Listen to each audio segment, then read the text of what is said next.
Commission of India has announced repolling in 15 polling stations across West Bengal following allegations of EVM tampering during the second phase of the assembly elections held on April 29th. The repolling has already begun at 7 a.m. and will continue till 6 p.m. in two assembly segments of South 24 Parganas district, Diamond Harbour and Magrahat Paschim. Of the 15 votes, 11 are in Magrahat Paschim and 4 in Diamond Harbour. Early turnout recorded by 9 a.m. stood at 16.68% in Magrahat Paschim and 15.83% in Diamond Harbour.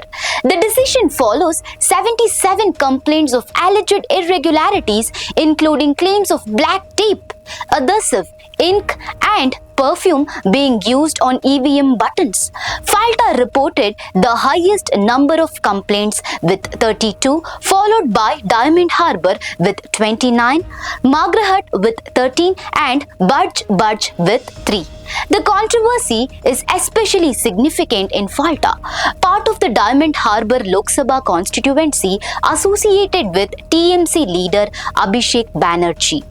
The BJP has alleged that the interference impacted voting and raised concerns over booth capturing and rigging. Videos shared by BJP leaders have further intensified the political dispute.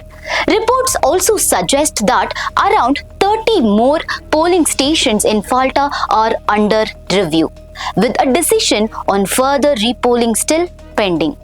The Election Commission invoked Clause 2, Section 58 of the Representation of People Act 1951, which empowers cancellation of polling in case of serious irregularities.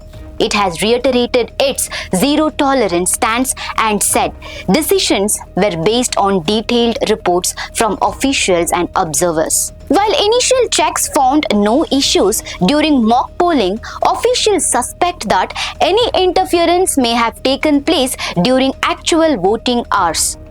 Election rules classify tampering or obstruction of EVM buttons as a serious offense. For more such updates, stay tuned to Daily Salar Digital.